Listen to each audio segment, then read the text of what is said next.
July 15వ తారీఖు నేను చేస్తున్న పనుల మీద అసభ్యకరమైన వ్యాఖ్యానిస్తూ డిజిటల్ మహిళా సంఘాన్ని ఉద్దేశించి ఒక కాన్స్పిరసీ అనేది ఒక వ్యక్తి చేయడం మొదలుపెట్టాడు.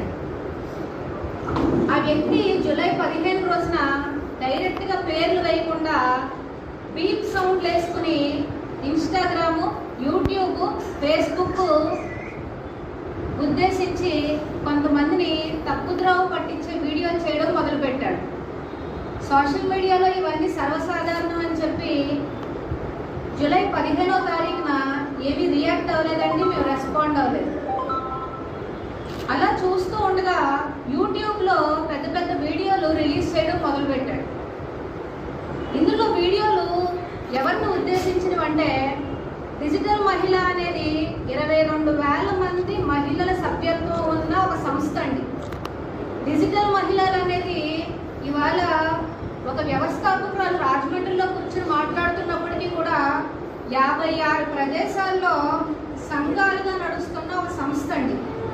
ఇది ఎంఎస్ఎంఈ రిజిస్టర్డ్, ప్రైవేట్ లిమిటెడ్ రిజిస్టర్డ్లో professional training, consultation, digital services, digital skills training విభాగాల్లో ఉమెన్ ఫైనాన్షియల్ ఎంపవర్మెంట్ మీద నడిపిస్తున్న ఒక సంస్థ.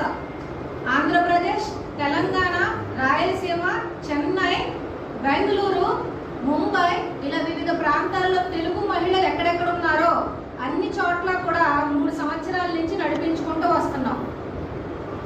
ఇలా జరుగుతుంది కదా సోషల్ మీడియా మాధ్యమాల్లో అని చెప్పి నేను మా కమ్యూనిటీ సభ్యులకి, ఆడవాళ్ళని ఉద్దేశించి అప్పుడప్పుడు ఇలాంటి వ్యాఖ్యలు వస్తూ ఉంటాయి. ఎవరు కూడా రెస్పాండ్ అవ్వకండి, రియాక్ట్ అవ్వకండి, మీరు టైం వేస్ట్ చేసుకునే పనులు చేయకండి అని చెప్పినప్పటికీ కూడా 2 రోజుల వ్యవధిలో ఆ వ్యక్తి వీడియోలు పెడతా ఉన్నారు.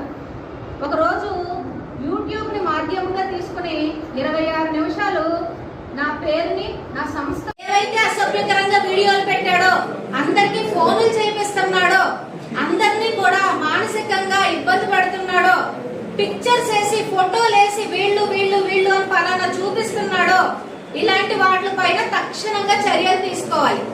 సైబర్ బుల్లింగ్, సైబర్ హెరాస్మెంట్ జరిగినప్పుడు నేను పాత్రికేయుల సపోర్ట్ కూడా ఎందుకు తీసుకున్నానంటే ఇవన్నీ కూడా నమ్మశక్యమైన ఛానల్స్. ఈ రోజు ఎవరో ఒకళ్ళు చిన్న ప్రైవేట్ ఛానల్ పెట్టేసుకుని పాపం వాళ్ళు తెలియని వ్యక్తుల్ని తప్పుద్రోవ పట్టిస్తా ఉంటే ఏదైనా చెయ్యాలనుకున్న వ్యక్తికి ఇంకా ఎలా చేస్తారండి? సొసైటీలో అందరూ ఎంపీలు, మినిస్టర్లు అందరినీ మేము కలిసేంత ఆ స్థాయి ఉండదు కదండి. అందరికి ఒక ప్రోటోకాల్, ఒక అపాయింట్మెంట్, ఒక ఇన్ఫ్లుయెన్స్ అన్నీ ఉంటాయి కదండి.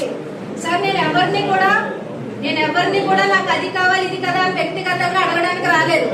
డిజిటల్ మహిళ అనేది నా ఒక్క మనిషి సభ్యత్వం కాదు, చాలా మంది మహిళలు వివిధ ప్రాంతాల నుంచి ఎక్స్ప్రెస్ చేస్తున్న ఒక డిజిటల్ కమ్యూనిటీ అండి. అలాంటి కమ్యూనిటీస్ మనకి ప్రొటెక్షన్ ఉండాలని చెప్తున్నాను.